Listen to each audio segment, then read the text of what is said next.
So we're gonna start it up. Whole sports all plays. Whole sports all plays.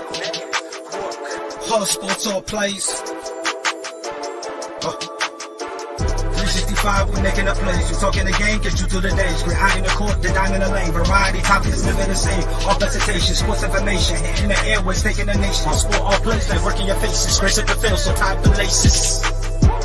Whole sports all plays.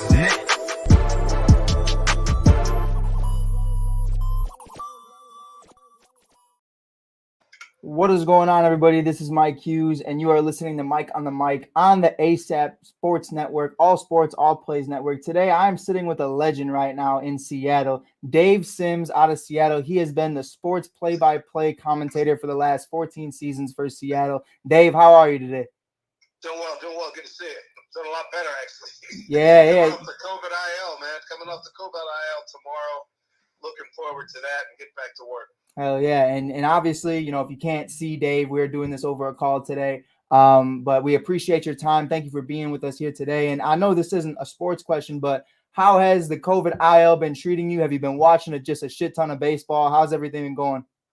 Well, you know what? I got the laptop, I got the iPad, I got the iPhone, so I'm watching everything between. My wife is always on me. Yeah, watch some movies and everything. I'm a sports guy. Come on, I'm watching baseball, ESPN, MLB. It's I've been lucky. I had one or two rocky nights, but all in all, this has been good, man. I'm double vaxxed and boosted, so it didn't beat me up. And I can't say enough. If you haven't got your shot, I know it's getting late. If you haven't got your shot, get it. Because right. If you do get it, you don't have a boot. You're not. You don't have that protection, that you're going to be in trouble. 100%. And, I wanted to ask you, you're talking about you getting a perspective of watching these young guys play. Obviously, Kyle Lewis, Julio Rodriguez has been brought up, that Robbie Ray. There's so much fun in this. But this being your 14th season, you did get the butt end. 16th now.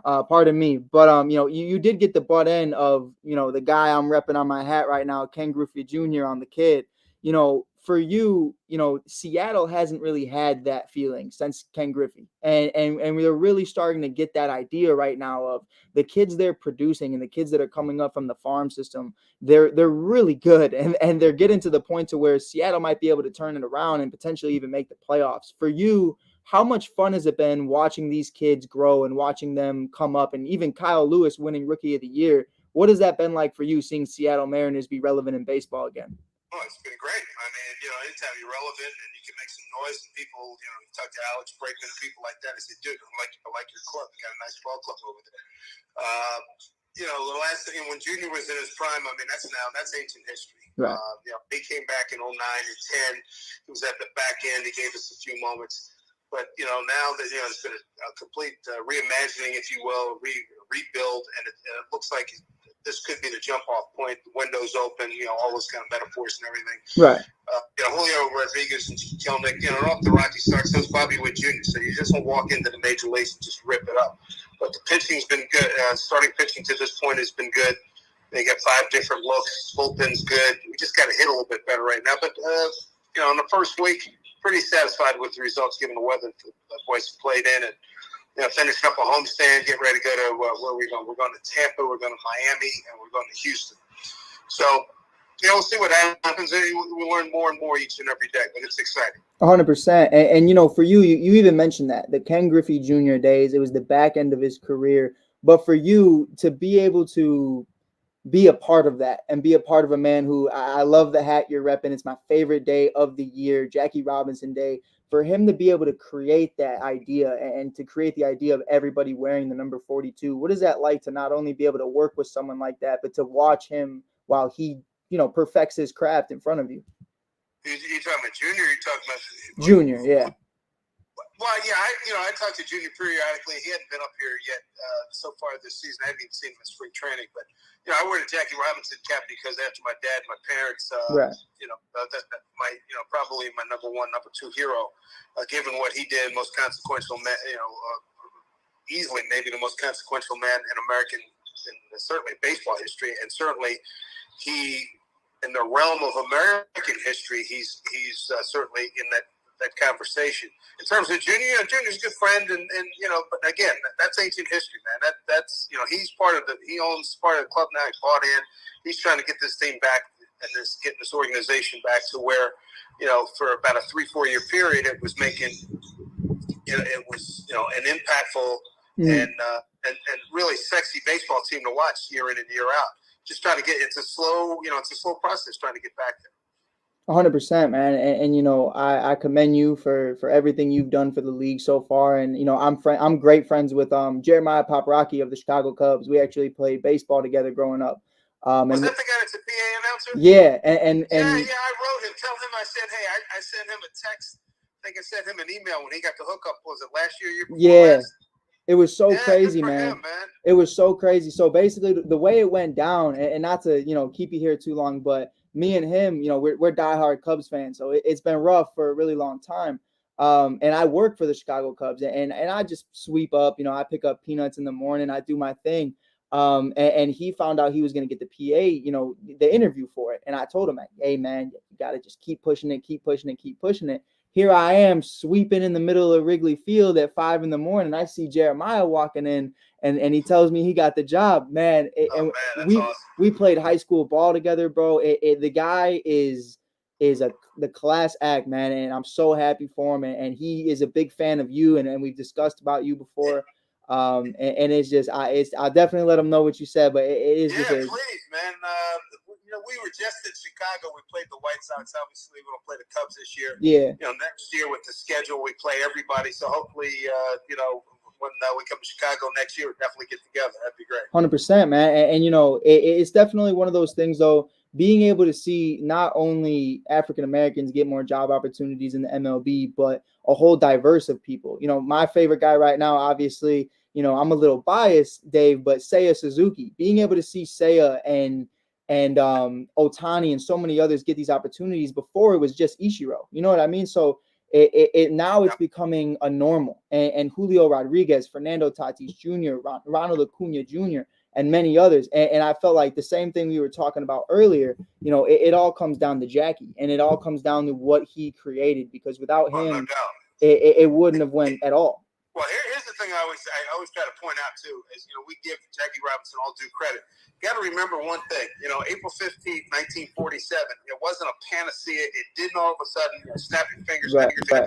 People were still getting abused, still being denied, still being segregated. I mean, that stuff didn't really thin out for probably into the mid to late 60s. I mean, I've talked to guys, Rudy, before your time, but a guy named Rudy May, a really good left-hander with Baltimore, and he was talking about all the crap he had that he took. Right. And he was playing, I want to say he was playing somewhere in South Dakota in 1966. So, yeah, I mean, what Mr. Robinson started, certainly inspired Dr. King, Rosa Parks, etc. Got the whole civil rights movement going. Yeah, you can't say enough about the guy.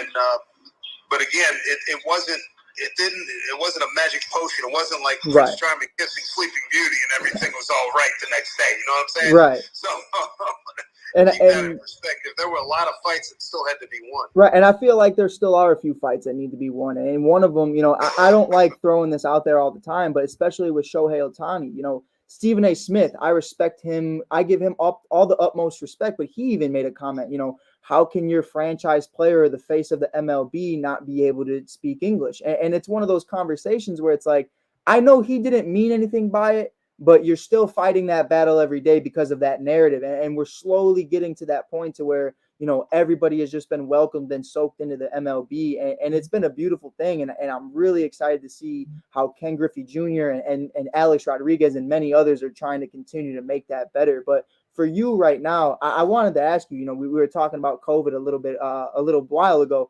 What was that season like for you, the 2020 season, to call plays with nobody there?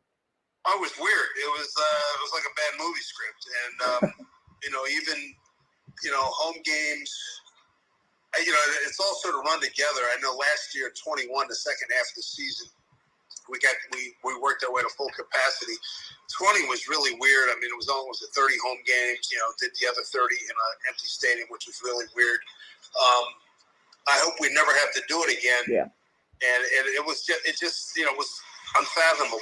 It wasn't something that you ever, when you're on your way up through the ranks and, you just don't expect something like that. It was just weird. It Right. was just weird not to hear crowds and all that kind of stuff. So seeing cardboard cutouts. I mean, we did what we had to do. We did what we had to do. We got through it. We moved on, and hopefully, people. In terms of getting the vaccinations, I think it looks like a lot of places have to go back to masks for a while to try to tamp it down. But you do what you got to do. Now, I do want to ask you though, for you, I remember, during the NBA Finals in the 2020 season, you can hear a pin drop on the court. It felt like you were playing rec basketball again, at the YMCA or something. It was more noise than rec basketball. Oh, 100%, 100%. But for you in the majors, were you able to hear the players communicating on the field, other than, in a regular season now in 2022, you can't hear that because of the crowds. But what was that like in 2020? Were you able to hear the managers screaming? Were you able to hear plays being called? I think at one point, early on, and then, the audio guys, you learn to dial it back a little bit. You don't want to have to hear all that stuff. And that really didn't play that big a factor. But, it could have been. It could have gotten out of hand. But, no, it wasn't that big a factor. Right. Now, I do want to ask you a little bit about Coach K's basketball and beyond. And if you could kind of explain to our audience a little bit what that's been about and just explaining your role in that. Well, we just finished our 17th season and Basketball and Beyond on Sirius XM. And what it is, we do an hour and usually we have two guests. We start out and we have the show's broken into three groups. 3 blocks, if you will. So first one, the hi, how are you? Say what's going on in sports? What's up with Duke's basketball team? How's the week going? Who's healthy? Who's not? That kind of stuff. We'll kind of talk about the most recent games. And then we usually have somebody, generally a basketball person, and talk about their lifetimes and career. And then oftentimes we'll have either somebody else connected in basketball, somebody connected in sports or business who has a certain message about their culture and their success, their roots that they use. And with Mike's cachet, with his name, we're pretty much, when a producer reaches out and said, hey, Coach K would like you to join him on the show, it's been really good. I mean, so we've had, you name almost everybody from Major League Baseball, football, basketball, hockey, NASCAR, probably everybody but somebody in horse. I don't think we ever had anybody in horse racing. And then we've had joint chiefs of staff, the chairman of that. We've had CEOs of multiple, Fortune 500 companies. Yeah.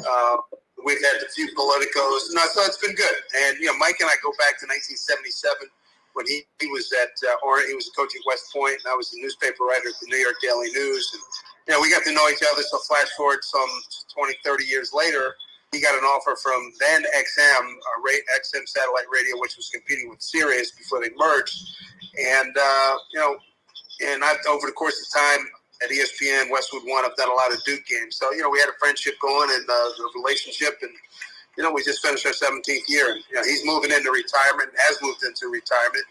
And the last conversation we had about it, his wife said, hey, he's going to continue doing the show.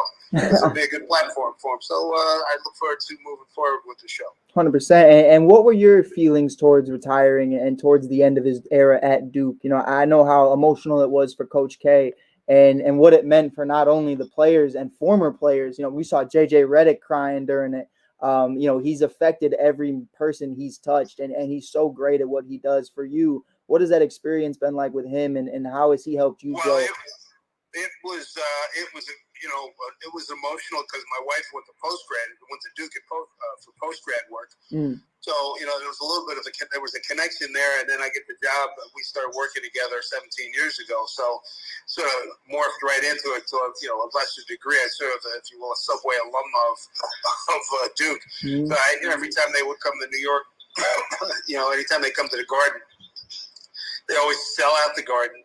Right. And it was great to be able to go to those games. And in terms of, he's meant a lot to me. And in terms of, there was a couple of situations where a couple of gigs opened up, and he puts in a call and say, hey, I'm vouching for Dave Sims, both. So that's worked out really well. So we have a good friendship. 100%. And I don't want to keep you too long, Dave. I know you're a very busy man. I got a couple more questions for you. For you, the Seattle Mariners 2022 season, Now, you, not just as the play-by-play announcer, just as the fan in you, what are your expectations come October for this team? How excited are you to see these young cats get a little taste of October? Very excited. Hopefully to make the playoffs. I mean, we got made within a game last year. Unbelievably exciting final week, last couple of weeks. And, right now, we're waiting for Mitch Haniger and Luis Lorenz to come back off the COVID IL. And the manager, Scott Service, Manny Acta, our infield coach, who else? Paul Sewald, one of our relievers. We want to get whole. We want to get back together and get everybody home. Rick Ridge, one of my broadcast partners, he's on the IL. So with COVID. So the main thing, let's get everybody healthy. Right. And then go from there. I like the chances, maturity of a bunch of players. And I think that you're looking at Julio and Kelnick. They are the guys, the top prospects. They're struggling right now. But Kelnick came on strong late September last year. And hopefully, you'll get continued growth going forward. I mean, at this stage right now, Julio's been punched out something like 13 times and 7 or 8 of those pitches have been off the plate. Right. And he's maintained – he has maintained his cool, which is more than I can say for probably a lot of us.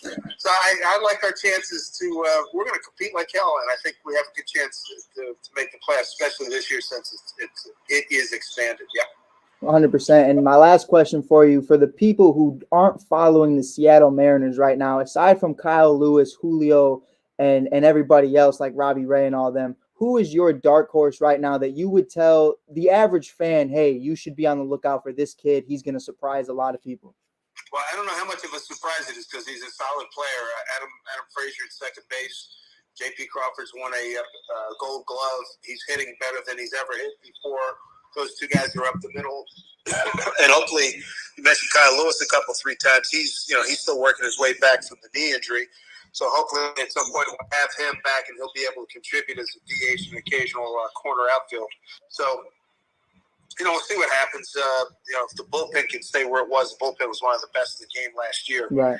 That was a tremendous asset last year. So, it's hard to predict baseball, but the main thing, if you keep everybody healthy, you take your chances. 100%. Now, Dave, really quick before you get out of here, and is there anything you want to plug in, whether it be a radio show, an article, or anything you've got going on to let all the listeners know?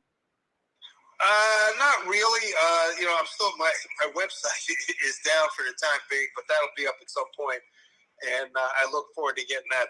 I'll reach out to you once that gets taken care of. 100%. But no, man, just I'm easily followed on social media, Twitter at the Dave Sims Show, or at the Dave Sims Show, on Instagram TDSS, and I'm on Facebook, and I interact with fans all over the country, and I enjoy it on social media. I usually keep it pretty doggone positive and talking about what the ball club is doing and what I'm doing, that kind of stuff. So, you know what? We rock on from there, man. 100%, Dave. Well, thank you for coming on the show today. Thank you for giving us your time. I appreciate the conversation, and take care, brother. Yeah, man. Appreciate it. Be well. Take care. Thanks for your time. Yes, sir.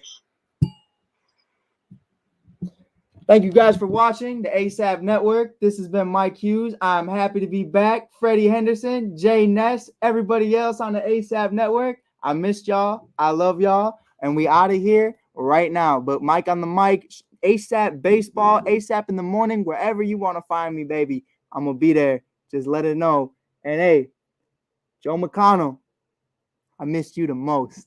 I'm going to see y'all soon. Thank you guys for listening. This is another episode of ASAP Network. Definitely follow us on all streaming platforms, whether that be Twitch, Twitter, Instagram, Facebook, YouTube, whatever it may be. And if you're looking for an opportunity to be a part of the ASAP Network, if you like this show just enough and you love talking to us, you're in the comments. There's a few regulars we see in there all the time. Definitely reach out to us. Definitely have those conversations. We're always looking for new young talent. So again, thank you guys for listening.